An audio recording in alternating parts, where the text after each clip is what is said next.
না মনে হয় চিনেন না আপনারা। পাঙ্গা বোঝেন? পাঙ্গা আপনার আমার জন্যই তো আল্লাহর লেগে আল্লাহর সাথে পাঙ্গা নিছে, ঠিক না?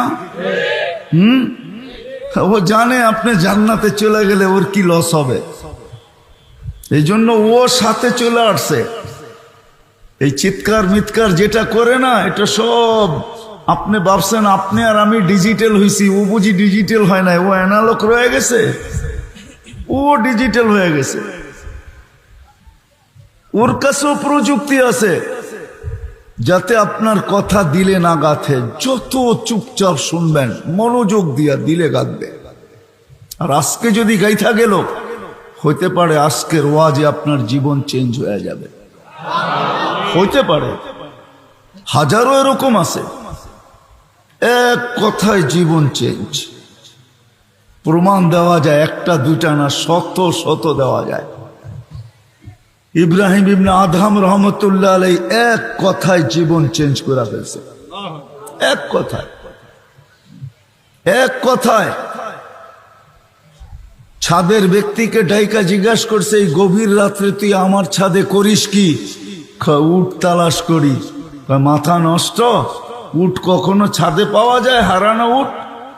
আমি যদি উট, হারানো উট ছাদে না পাই, তো আপনি রাজপ্রাসাদে বসে আল্লাহ পাবেন কি করে? বাস দিল সাদা হয়ে চলে গেছে। সকালে উঠছে, রাজত্ব ছাড়ছে, জঙ্গলে চলে গেছে। আর কোনোদিন কেউ ইব্রাহিম ইবনে আদহামকে রাজত্বের সিংহাসনে আনতে পারে না, বুঝে চলে আসছে।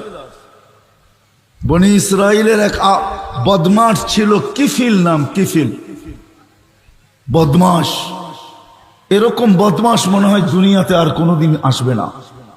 প্রতি রাত্রে ব্যভিচারের পিছে বর্তমান টাকায় 50 থেকে 60 লক্ষ টাকা খরচ করত প্রতি রাত্রে, ব্যভিচারের পিছনে, জিনার পিছনে।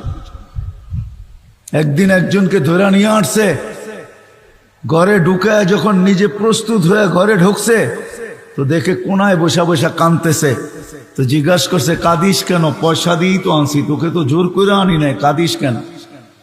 তো বলছে, শোন, আমি বাজারি মেয়ে না, প্রয়োজনের কারণে তোর হাতে ধরা দিতে বাধ্য হয়েছি। কাঁদি কেন? কাঁদি কেন জানবি? কেন কাঁদি বলবো? তো বলে, বল কেন কাঁদিস? এই চেহারাটা কালকে আল্লাহকে কি করে দেখাবো, এই ভয়ে কাঁদতেছি। এক কথা, কিফিলের দিল ফেরা গেছে। টাকা হাতে উঠে দিয়া বসে, বোন তোর গায়ে হাত দিব না, কিন্তু একটা অনুরোধ অবশ্যই করব। আমি তওবা করলাম, তুই একটু আল্লাহকে তোর চোখের পানি দিয়া বইলা দে। এক কথায় চেঞ্জ। আসেন আজকে নির্জুম ভাবে, আওয়াজবিহীন, যতক্ষণই শুনবো দোয়াও করতে থাকি যে কথাগুলো আল্লাহ মুখ দিয়া যেন ভালো বাহির করে আর আমাদের দিলে গাইথা দেয়। আর নির্জুম ভাবে আওয়াজহীন শুনবো। তো যেটা শুনাইতেছিলাম আপনাদেরকে, যে মেরে দোস্ত, কোনো মানুষ তো এমন নাই মুসলমান যে জান্নাত পাইতে না চায়, কিন্তু জান্নাত সম্বন্ধে তো আমাদের তেমন কোনো ধারণা নাই। যদি থাকতো তাহলে আমাদের সমাজের কালার এরকম হতো না, আমার সমাজ এরকম হতো না, আমার জাতি এরকম হতো না। যে জান্নাতের চাবি দেওয়ার জন্য আল্লাহ ডাকলো, আর সে ঘাড় বেঁকা করে চলে গেল। আল্লাহ জান্নাতের চাবি দেওয়ার জন্য ডাকলো, আর সে বলল আমি ব্যস্ত। বাড়িওয়ালা বলে বাড়িতে ব্যস্ত, ঘরওয়ালা বলে ঘরে ব্যস্ত, নারীওয়ালা নারী বলে কর্মে ব্যস্ত, পুরুষও বলে আমি ব্যস্ত, হাঁটালা বলে হাটে ব্যস্ত, বাজারওয়ালা বলে বাজারে ব্যস্ত, অফিসওয়ালা বলে অফিসে ব্যস্ত, আদালতওয়ালা বলে আদালতে ব্যস্ত, ক্ষেতওয়ালা বলে আমি খেতে ব্যস্ত, খামারওয়ালা বলে আমি খামারে ব্যস্ত, রোডওয়ালা বলে আমি রোডে ব্যস্ত, কাঠওয়ালা বলে আমি কাজে, ঘাটওয়ালা বলে আমি ঘাটে ব্যস্ত। যার কোনো কাম নাই, তো দেখা যায় যুবক সমাজ বেশিরভাগই নেটের ভিতরে ব্যস্ত, নাইলে অ্যান্ড্রয়েড সেট নিয়ে ব্যস্ত। আল্লাহ ডাকতেছে জান্নাতের চাবি দেওয়ার জন্য, চাবি। তাইলে আমার জাতির এই অবস্থা হইতো না। আমার জাতির এই অবস্থা হইতো না।